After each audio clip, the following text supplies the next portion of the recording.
Welcome back. This is Professor Hill, and this is part 1 of the geology section of oceanography. We need to understand a little bit of the basics of how the world works to understand how the ocean came to be on it, and it interacts, of course, with the earth underneath it. We're going to start by talking about plate tectonics. Plate tectonics is one of those things that when they discovered it, it made everything else about geology makes sense. It's almost amazing that it took us so long to figure it out. Well, actually, it isn't that amazing. I'll tell you why.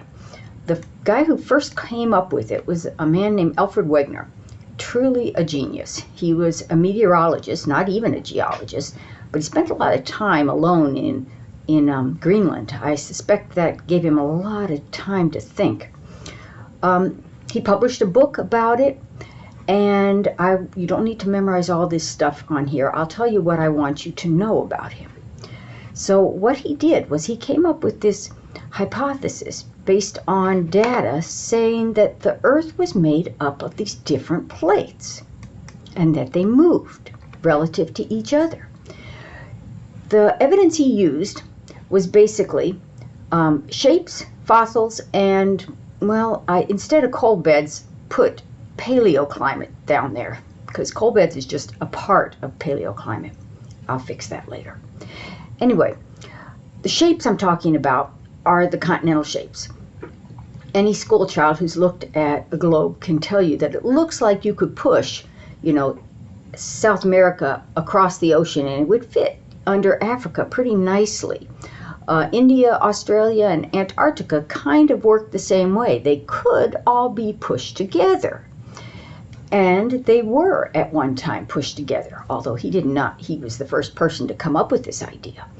The second line of evidence or data he had that gave him this idea was fossil distribution. If you look at these fossils, which are shown in bands of color, and then they show, what the animal or plant was that is in that band of color, you'll notice that these are, dinosaurish type animals, warm weather things, and pretty big too. They aren't the kind of thing that would swim across an ocean.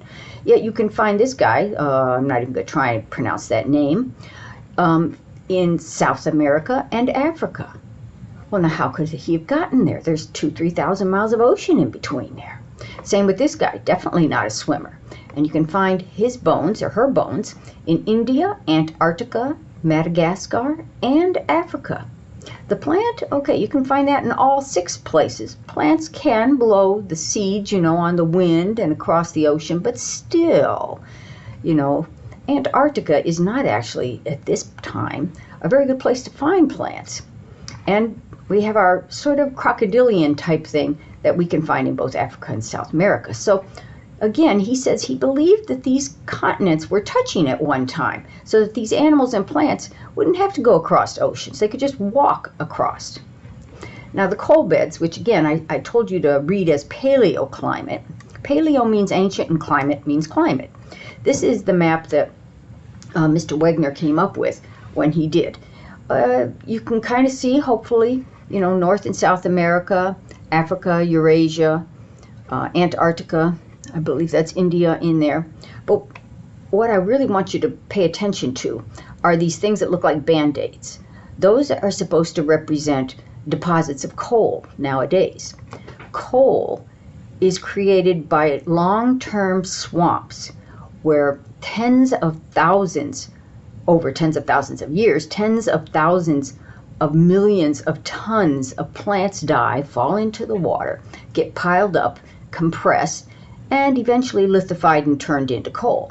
But this can only happen in a swamp, and swamps are generally hot, humid places. The places where you find these coal bands nowadays are not hot and humid and tropical. By the way, this black line was what he believed, Mr. Wegener believed, would have been the equator back in the day that these were all pushed together. The other evidence of paleoclimate would have been evidence of ice sheets. So when you have an ice age and you have mountains of ice that are a mile or 2 thick that are moving across the land, we call those ice sheets. And there's evidence of ice sheets that cover Africa, India, South America, I believe, and Antarctica, that he believed were all one ice sheet at one time, which would have only made sense if they had been all pushed together. And also would have been very, very cold, right? And for example, southern Africa is no longer considered a very, very cold place. So he believes that the continents were moving around. So the hypothesis was basically an educated guess based on data or observation. That's the definition of a hypothesis, right? It wasn't a theory yet. A theory is when it has lots and lots of evidence. Now, plate tectonics is a theory. But at the time, unfortunately, people didn't really believe him because he couldn't explain how the continents moved around. And this was before satellites, of course, and I don't even know when planes started moving around, but even in a plane, you can't see the continents moving. We can see it now with satellite data, but they don't move very fast. And to, your average person standing on the land, to tell them, yes, the planet is moving under your feet, it doesn't really seem very credible. Actually, here in Yuma, where I'm talking from, we are moving to the southwest approximately 2.5 inches a year. So not breaker speed. Actually, even for plate tectonics, we're moving pretty slow over here. But it's hard to imagine before satellites how anybody would have believed it at all. So nobody believed him. And then eventually, World War II and a man named Harry Hess came along. Harry Hess was a geologist. During World War II, he was in the Navy, and he worked in a submarine. He was in charge of the sonar. So he's running around in a submarine, supposedly looking for German submarines, but he was also a scientist, right? So he left the sonar on all the time instead of just when he was looking for submarines. And he eventually made a rough map of the Atlantic Ocean. So that's what we're looking at here.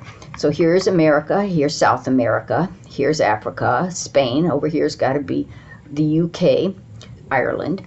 And what we've got here is a huge mountain chain that goes down the middle of the Atlantic Ocean. It actually wraps around most of the world, but this is what he was seeing back then. It's highest in the middle. It gets smaller as you get further away from it. It comes down into some plains, but we also have, some seamounts back here. We'll be talking about all these different topographic features of the ocean basin eventually, but this is your first introduction to them. Near the land, it's more shallow. We call that the continental shelf, and then this would be the continental slope where it gets deeper. Anyway, this is what he found. And he came up with this thing called seafloor spreading, which would explain continental drift. And it basically works like this. There is magma coming up in the center of the ocean in that highest part of the mid-Atlantic ridge. He believes, and it is a very long, tens of thousands of miles, I believe, long volcanic chain. And magma comes up, and it comes up and it cools and it becomes igneous rock. And then more comes up and it pushes the rock that's up there already apart.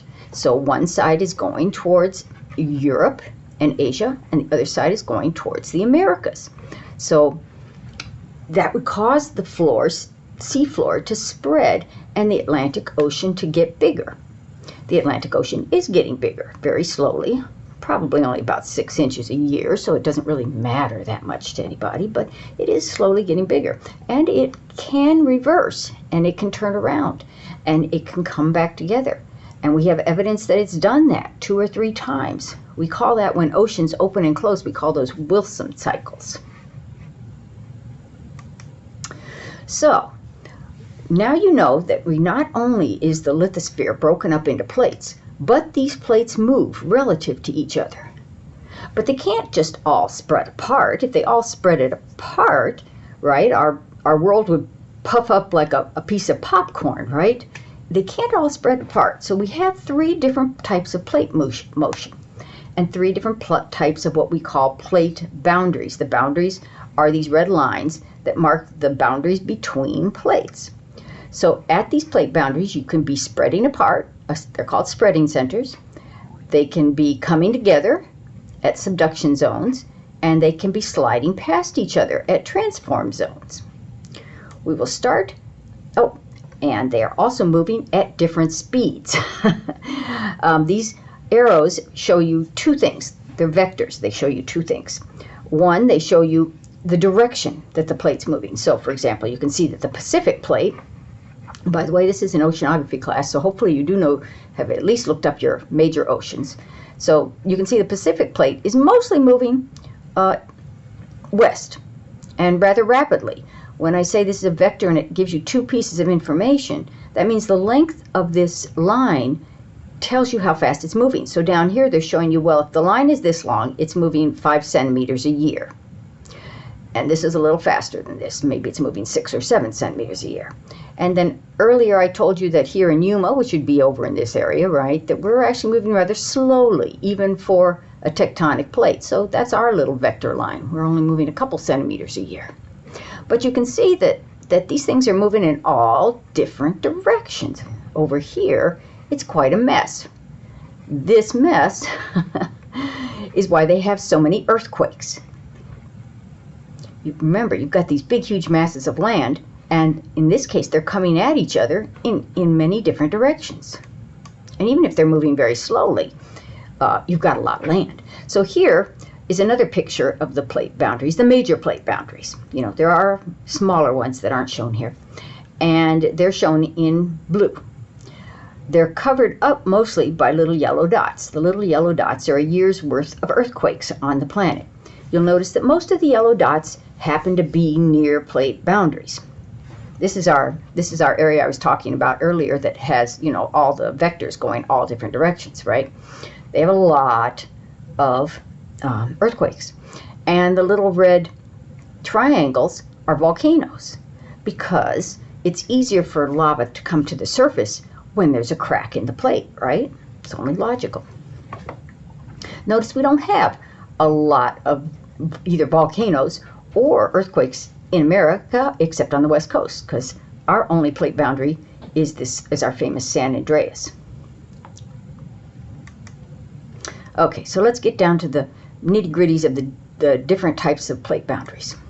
1, we've got the ones that spread apart. We call those divergent. 2, we've got the kind that come together. We call those convergent. 3, we've got ones that slide past each other. We call those transform. Let's start with the divergence. Okay, the mid-ocean spreading ridge, which I showed you, is a divergent plate boundary. It would work something like this.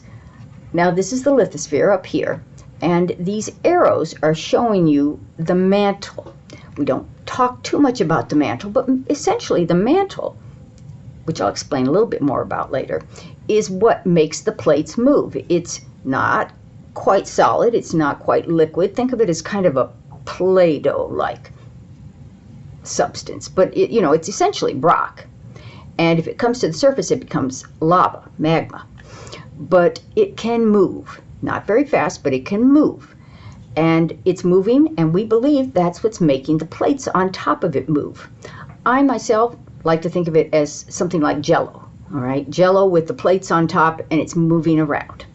Now here it's showing that if this is the mid-ocean spreading ridge, and over here is Eurasia, and over here to the left is North and South America, that the mantle is moving like this. Oops, sorry. Moving to the right, dragging the eastern half of the mid-Atlantic plate to the right, and it's going like this and moving the other half towards North America and South America.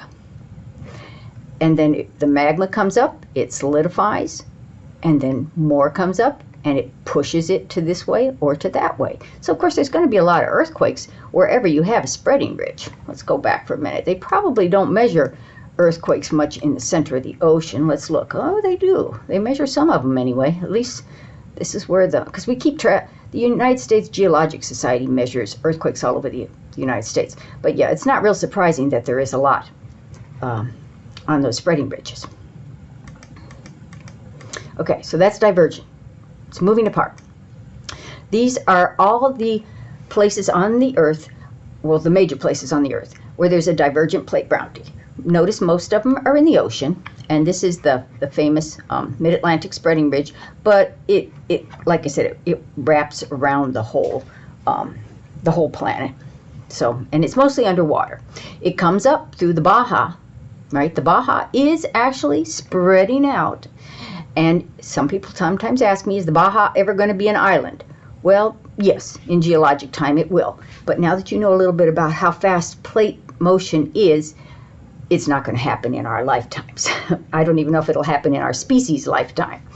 But it is basically slowly being created into an island. It disappears here. That's where the San Andreas is. So the San Andreas is not a spreading ridge, but it comes out over here. We'll have to find out what the San Andreas is. Okay, a convergent plate boundary, where the plates come together. This actually does create quite a lot of volcanoes, and a lot of, this is the one that creates the most volcanoes, and it does do an awful lot of earthquakes too. So they're coming together. The example I use most is the Pacific Ocean. I think it's the Nazca Plate is diving underneath South America. I think it's the South American plate. So it's diving underneath. Now, so here, that over here on the left, that's the picture from above. Now, if we were looking at it in the side, if we could take a cut out of the ocean, yeah, it's the Nazca Plate. We got the ocean here. The Nazca Plate is coming towards the South American Plate, which is coming towards the Nazca Plate. What's going to happen? You got these two behemoths coming at each other. Well, one of them's going to have to give. One of them's going to have to, what we call subduct. Subduct means go underneath. And the one that subducts is generally the heavier one, the denser one. So the Nazca Plate is denser than the South American Plate, so it subducts underneath it. At the very end of this lecture, I'm going to tell you why some crust is more dense than other crust, but we'll get to that later. So anyway, the Nazca Plate is heavier. It subducts.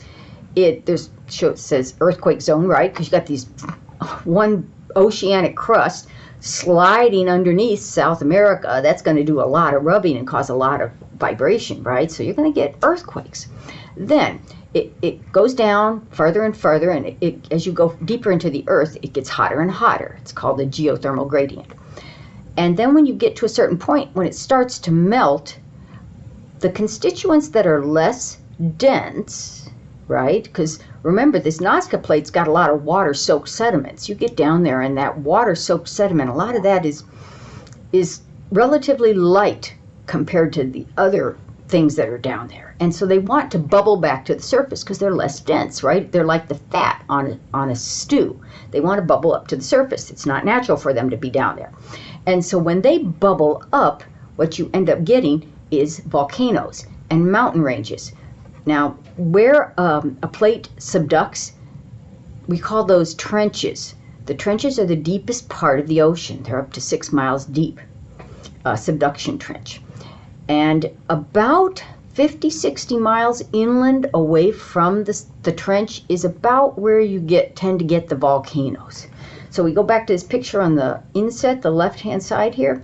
You know, they're showing you this gray line with the triangles. That would be the trench. And then that's Chile.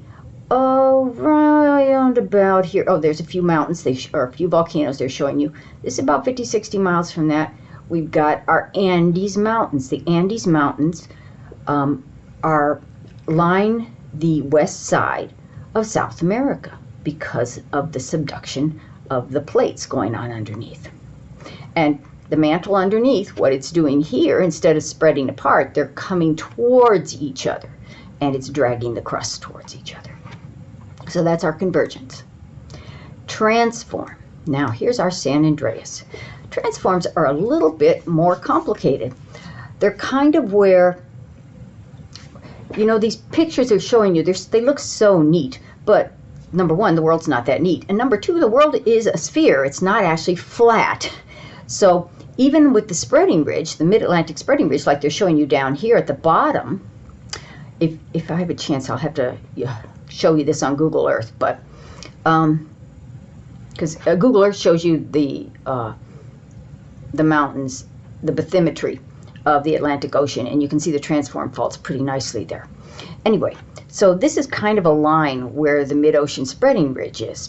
Well, the thing is, you know, it's trying to spread one to one side, one to the other, but again, this is a ball, okay? It's going to have to spread further in the middle where the Earth is fattest, and not so far as you get further away towards the poles. Well, how does that work? What you end up having is sideways motion underneath. Where, see here, this would be the mid-ocean spreading ridge. Hang on, let me see if I can get rid of that. No, I can't. Okay, that would be the mid-ocean spreading ridge. This is the mid-ocean spreading ridge. So is this. But why aren't they lined up? Well, it just didn't work, right? Like I said, curvature of the Earth. So they ended up breaking and sliding. And so this circled thing here is the slide. And that's called a transform fault. Let me see. I would like to show you that, and I want to see if I can do it, and will it still record? Oh, it says continue recording. Good. Oh, they gave me one and didn't. Oh, there it is. Good. Good, good, good. All right, close. All right, Google Earth. Ta-da! Now, I don't know if you can see it, but see this kind of broken sort of thing that goes, you have to kind of look at it carefully. But there is a line that goes around the planet. That's the mid-ocean spreading ridge. And, oh, here's a perfect spot, right? Look at all these sideways cracks. Those sideways cracks are the fractures, the transform faults that I'm talking about, right? Because it just can't make a straight line because it's doing it on a ball. All right, let's hope that it's still. I'm almost afraid. I'm almost afraid that it'll cut my presentation off and I'll have to do it all over again. That would be a pain. Okay, I'm going to assume that it is not doing that, but I do want to get back into presenter mode. And I guess I'll just hope that it is still recording. All right, so here's San Andreas. Like I said, there was a spreading ridge coming up the Baja, and it continues north of California, but when it goes under the continental United States, it turns into a transform where it's sliding. And this part of the country, this plate is moving that way to the southeast, and this part is moving to the northwest. Notice we have lots of cities right on top of the fault. We're a little short-sighted that way. Anyway, that fault is always going to be there. It's always going to be moving as long as there's going to be humans on this planet. So that's always going to be a problem. And they're not even moving at the same speed. So you can just imagine, of course, there's always going to be earthquakes there. When will there be the big one? Anyone's guess is as good as anyone else's. They can, figure it out statistically that there's this much chance happening in 50 years or whatever, but people aren't really good with statistics, most people. That's why the lottery is so popular. All right, so plate tectonics explained so much about geology, right?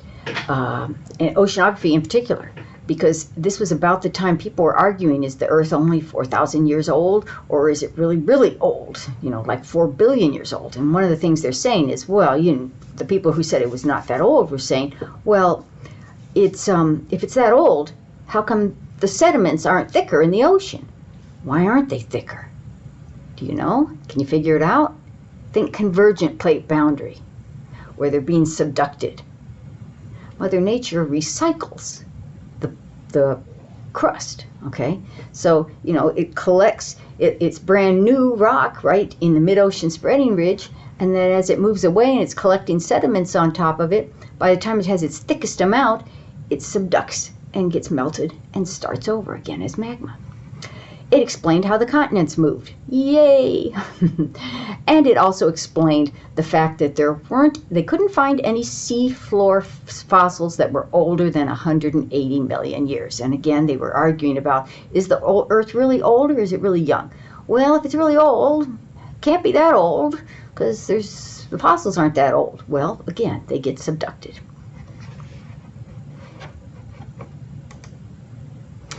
This is just nice. I don't know if I can, let me see. It sometimes takes me a second to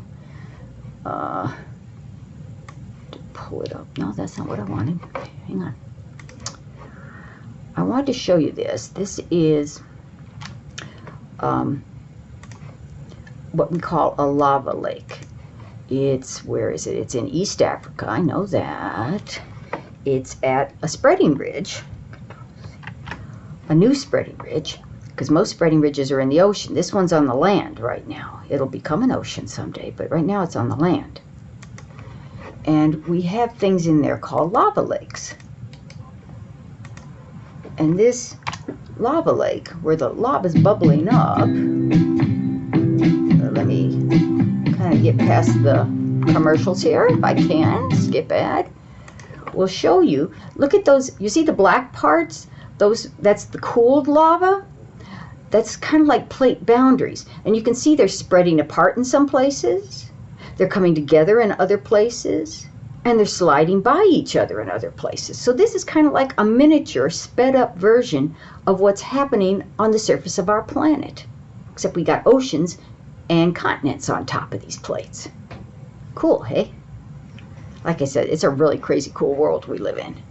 It really is. Alright, I hope I'm still recording. Let's put it back in presentation mode. Switch, display settings. I seem to still be recording, I think. I hope. Phanerozoic plate tectonics animation. Alright, now this I can show you. Oops, wrong one. No, that's the wrong one. That's the right one. Okay. This shows you a retired professor's reconstruction of the last 540 million years on our planet. So we'll start with the Permian. He worked at the University of Chicago. So he puts a little red dot there to show you where he is, right? So this is what it looked like, Christopher Scotes. 540 million years ago, right? To the present. Hopefully it doesn't have any weird music. It used to. Okay. So they're able to figure out, where the continents were and how they moved. It's not my specialty, so I couldn't answer that. How that happens. They've showed you, they got some of the drawings in here so we can recognize our old places, right? The little red dot is over there by the Great Lakes. They're trying to show you some different countries. The dark blue is the deep ocean. The light blue is shallow ocean. That white blob down there on the bottom, that's an ice age that's happening, and it's showing you the extent of the ice. Cold, cold, cold. The brown is either deserts or mountains, or both.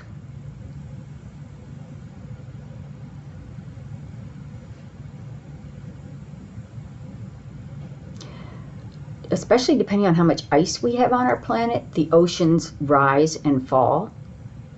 When we have more ice, the water is in the ice, so the oceans go down. When we have less ice, like back when the dinosaurs were around, the oceans are high.